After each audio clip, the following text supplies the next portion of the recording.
నాగమణి గారు, ఆటో రాము గారు, ఆటో రాము గారు. మన అందరి ఆశీర్వాదం అన్నగారుకుంటే ఖచ్చితంగా అత్యధిక మెజార్టీతో గెలిచేదానికి ఆస్కారం ఉంటుంది.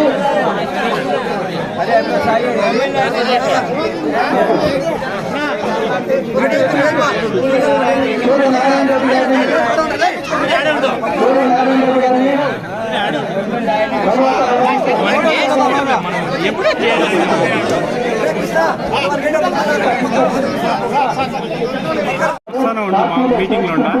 ఆహ్వానిస్తూ వెంకటనారాయణ గారికి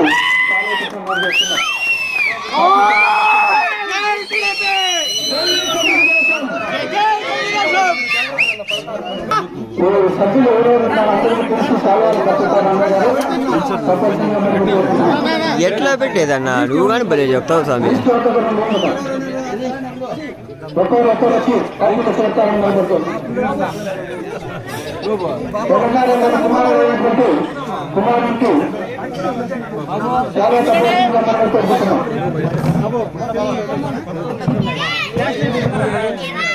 ముందర రామని ఇట్లా ముందర రా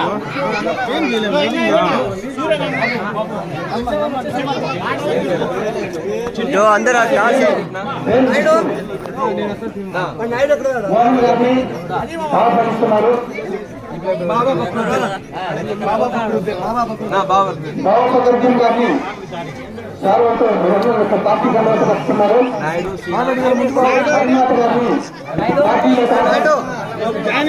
ఉండమని చెప్పు. పట్టించుకున్న పక్కబండి పార్టీలు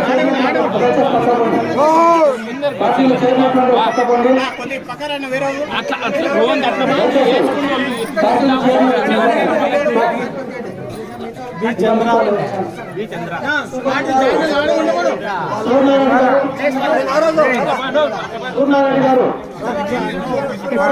సూర్యనారాయణ గారు పార్టీలో చేరబోతున్నారు.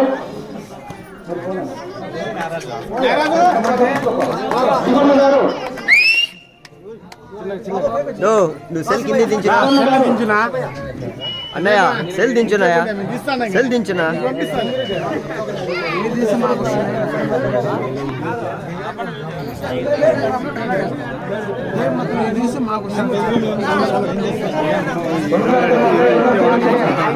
రేపు సాయంత్రం వచ్చావా? ఈ పిల్లోడు చూస్తే గ్రూప్లో పెట్టాలో మనం మాట్లాడదామంటే గ్రూప్లో పెట్టేది కాదు నేను.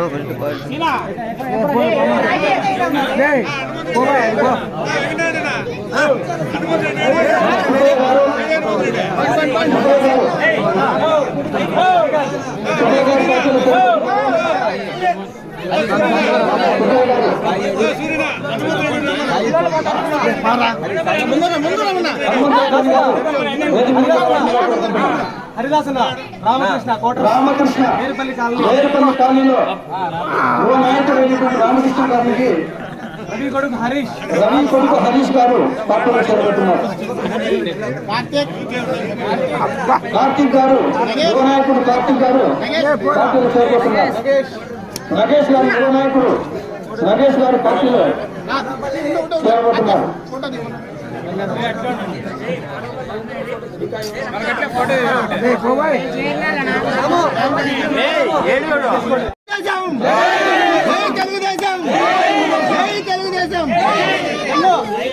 పార్టీలో చేరినటువంటి ఈ కార్యక్రమాన్ని ఉద్దేశించి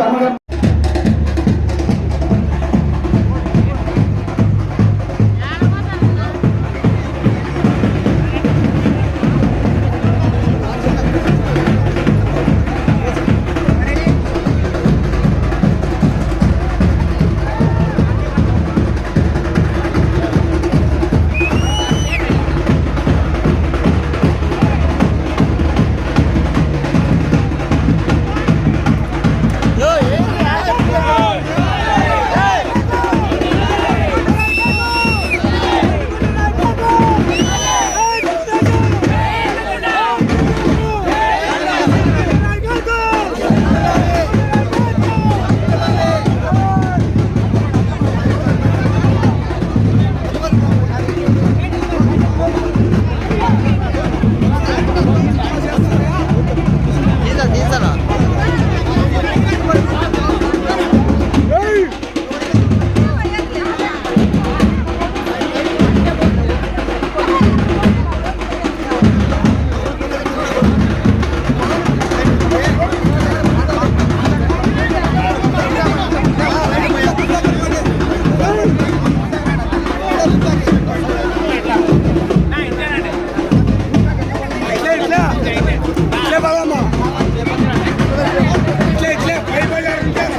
ఫోటో మళ్ళీ తీసుకోవచ్చు.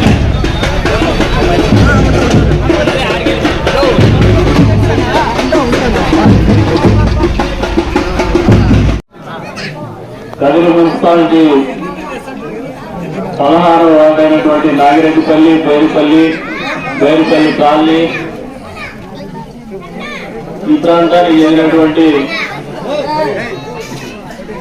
పెద్దలు గౌరవనీయులు వెంకటనారాయణ రెడ్డి గారు, ఆయనతో పాటు ఇంకా ఒక 50 కుటుంబాలు తెలుగుదేశం పార్టీలో చేరుతున్నటువంటి సందర్భంగా ఏర్పాటు చేసినటువంటి ఈ కార్యక్రమానికి విచ్చేసినటువంటి నాగిరెడ్డిపల్లి గ్రామ సోదరిమణులకు, అదే రకంగా మాతో పాటు వచ్చినటువంటి తెలుగుదేశం పార్టీ కుటుంబ సభ్యులకి, ఈ రోజున పార్టీలో చేస్తున్నటువంటి వాళ్ళకి అందరికీ కూడా పాత్రికేయ మిత్రులకు అందరికీ కూడా పేరు నమస్కారాలు తెలుపుకుంటూ, నాగిరెడ్డిపల్లి అనే వార్డు ఎప్పుడు కూడా తెలుగుదేశం పార్టీ కంచుకోటాయి. ఎప్పుడు ఎన్నికలు జరిగినా కూడా నాగిరెడ్డిపల్లి తెలుగుదేశం పార్టీని ఎప్పుడు కూడా తక్కువ చేయలేదు, ఎప్పుడు కూడా పై స్థాయిలో పెడుతూనే వస్తా ఉంది.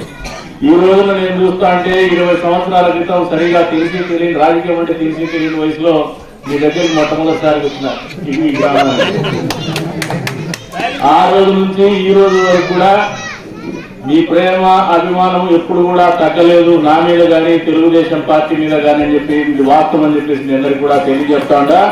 ఇంత పెద్ద ఎత్తున ప్రేమాభిమానాలు చూపించే మీ అందరికీ కూడా మనస్ఫూర్తిగా రుణపడి ఉన్నామని చెప్పేసి కూడా ఈ సందర్భంగా తెలియజేస్తా ఉన్నాను.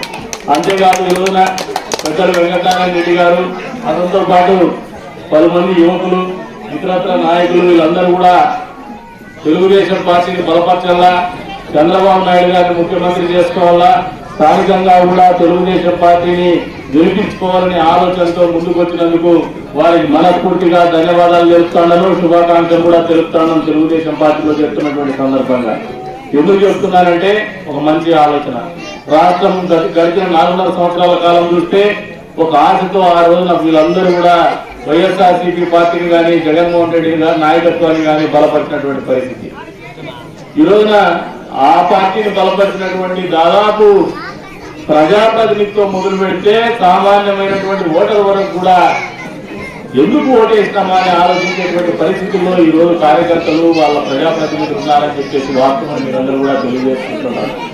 ఎందుకు చెప్తున్నారంటే గడిచిన సార్వత్రిక ఎన్నికల ముందు ఒక్క అవకాశం పేరుతో మన మధ్యన కూడా పాదయాత్ర చేస్తూ అనేక రకమైనటువంటి హామీలు గుర్తిస్తూ ఉద్యోగస్తులకు వరాలు ఇచ్చాడు, మహిళలకు వరాలు ఇచ్చినాడు, వెనుకబడినటువంటి వాళ్ళకు వరాలు ఇస్తున్నాడు, విద్యార్థులకు వరాలు ఇచ్చినాడు, నిరుద్యోగ యువతకు వరాలు ఇచ్చినాడు. అందరికీ వరాలు ముద్దులు పెట్టేసిపోయి పని గడుపుతానే అందరికి కూడా పిడిగుతులు గుద్దేటువంటి కార్యక్రమం మొదలు పెట్టాడు. ఆయనకు ఒక్క అవకాశం ఇస్తే ఈ రాష్ట్రంలో ఉన్నటువంటి అన్ని వర్గాల వాళ్ళు బాగుపడతారు, అన్ని వర్గాల వాళ్ళ జీవితాల్లో మార్పు వస్తాయనే ఆశతో ఆలోచనతో సమర్థించినటువంటి ప్రతి వర్గం కూడా ఈ రోజున ఎందుకు చేసినామా అని ఆలోచన చేసేటువంటి పరిస్థితులు ఉన్నారని వాస్తవం మీ అందరికీ కూడా తెలియజేస్తా ఉన్నారు. మహిళా మనులు వచ్చినారు. ఎప్పుడు కూడా ఇక్కడ మీటింగ్ జరిగితే ఈ గుడి దగ్గర పెద్ద ఎత్తున మహిళలు, పిల్లలు, వృద్ధులు వచ్చేది ఈ ఊరి సాంప్రదాయం. ఎప్పుడు కూడా వచ్చిన అంత ప్రేమ ఆప్యాయత ఇక్కడికి వస్తారు. మీరందరూ ఒకసారి ఆలోచన చేసుకోండి. అమ్మఒడి పేరు మీద 13,000 డబ్బులు ఇచ్చినాడు. అప్పట్లో ఆయన భార్య, భర్త, వాళ్ళ అమ్మ అందరూ బల్బం కట్టుకొని దిగినారు. ఇంట్లో ఎంతమంది పిల్లలు చదువుకుంటా అంటే అంతమంది పిల్లలకు అమ్మఒడి ఇస్తామని. ఇస్తాడమ్మా అంతమంది పిల్లలకి చేతి చెప్పమ్మా, ఎవరికి ఎంతమందికి ఇస్తాడారో ఒక్కరికే ఇస్తా ఉన్నారు. పోనీ అమ్మఒడి ఇచ్చేసి మిగతా ఇతరత్ర కార్యక్రమాల్లో ఏదైనా అది కూడా ఇస్తారంటే సైకిల్ మోటార్ ఉంటే ఈయనంటాడు, ఫ్రిడ్జ్ ఉంటే ఈయనంటాడు, కరెంట్ రేటు పెంచుతాడు, కరెంట్ బిల్లు పెరిగితే ఈయనంటాడు. మరి ఇన్ని రకాలుగా కండిషన్స్ పెట్టి ప్రజలు మోసం చేసే ఆలోచనతో ముందుకు వచ్చినటువంటి ముఖ్యమంత్రికి బుద్ధి చెప్పాలా వద్దా తల్లి? మీరు ఒక్కసారి గట్టిగా ఖచ్చితంగా బుద్ధి చెప్పాలా మహిళా మనులు. అంటే పెద్ద ఎత్తున ఇక్కడ చదువుకున్నటువంటి పిల్లలు ఉన్నారు. నిరుద్యోగ యువతకి ప్రతి సంవత్సరం జనవరి 1వ తారీఖున జాబ్ క్యాలెండర్ ఇస్తా అన్నాడు. మీరు కేసులు పోసుకొని కట్ చేసుకొని మీరు విజిల్ వేసుకొని తిరిగిందే తప్పితే మీకేమైనా ఉద్యోగాలు ఇచ్చేటువంటి జాబ్ క్యాలెండర్ వచ్చినాయా తమ్ముళ్ళు? ఒక్కసారి చెప్పమంటున్నాను. నేను కూడా గట్టిగా సపోర్ట్ కొట్టి ఆ జగన్మోహన్ రెడ్డికి నేతృత్వంతో చెప్పమంటాడు పిల్లలకు కూడా. మా ఉద్యోగాలు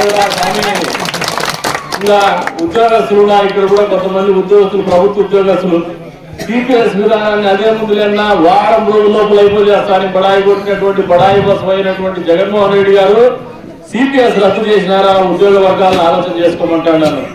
పెద్ద ఎత్తున మైనారిటీలు నివసించేటువంటి ప్రాంతం కదిరి ప్రాంతం.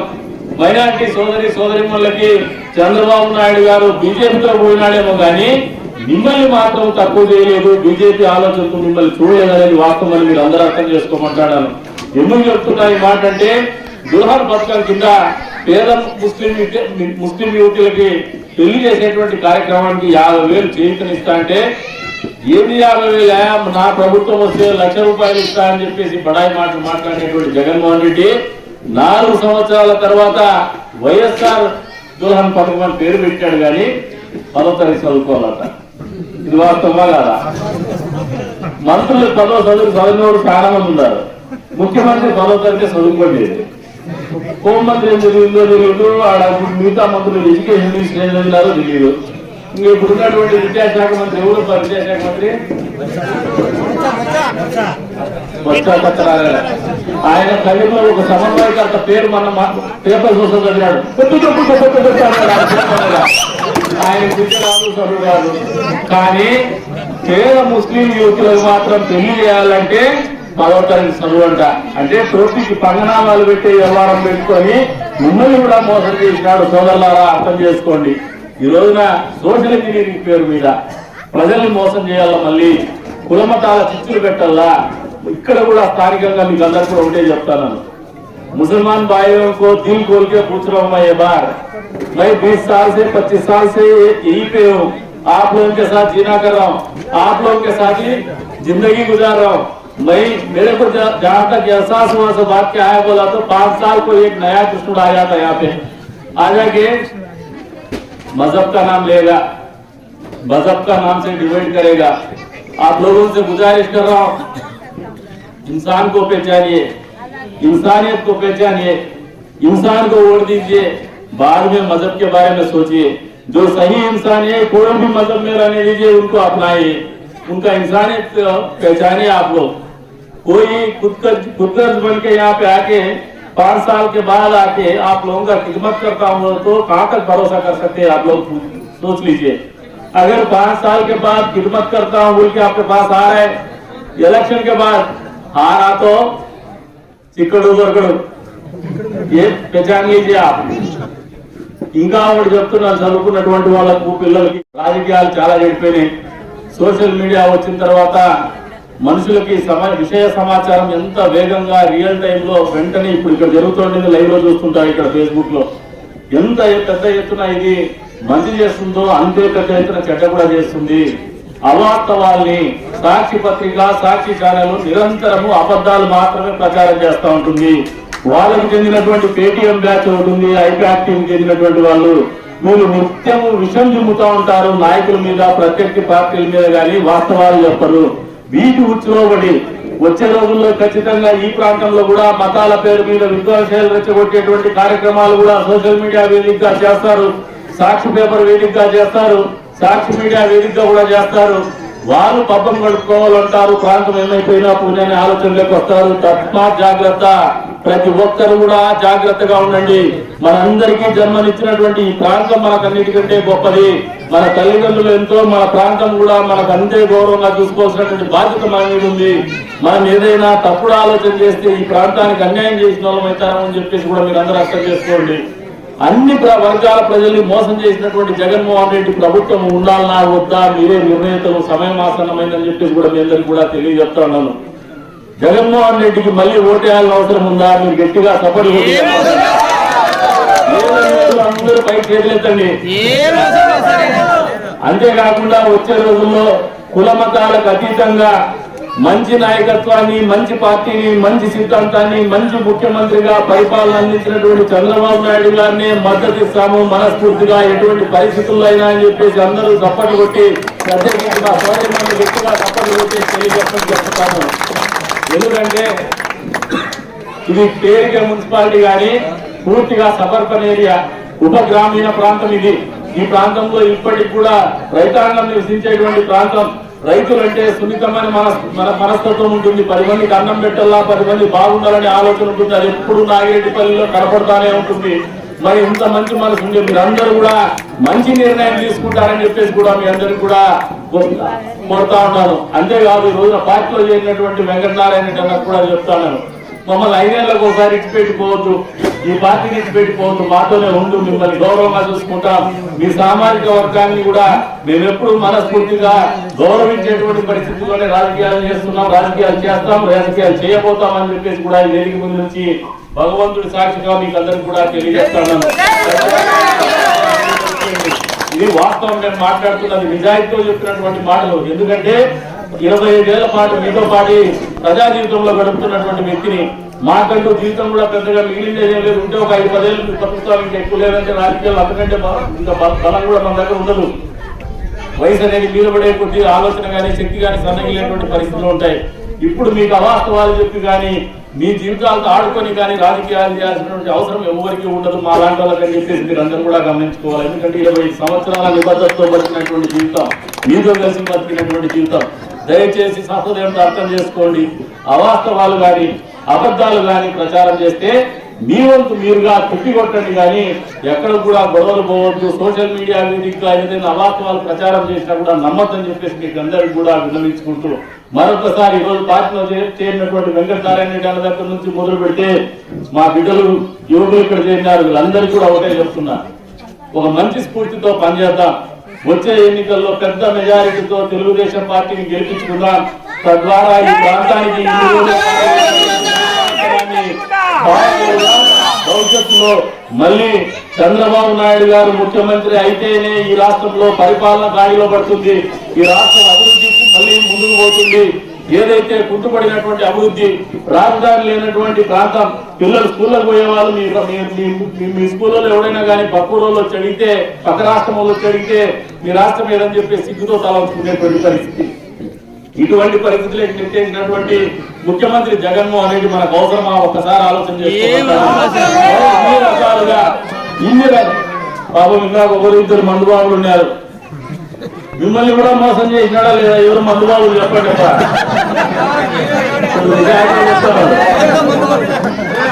మోసం చేసినాడా లేదా? ఉత్తమ మోసమే. ఆరోగ్యం జాగ్రత్త అన్నా గుండోలు మందు జాగ్రత్త. ఎలక్షన్ తర్వాత మళ్ళీ అన్ని బ్రాండ్లు మంచి బ్రాండ్లు కూడా వస్తాయి, సరసమైన నాణ్యమైన ధరలు కూడా వస్తాయి. మీకు మోసం జగన్మోహన్ రెడ్డి అందరినీ అన్యాయం చేసినాడు. రైతులు ఇక్కడ పెద్ద ఎత్తున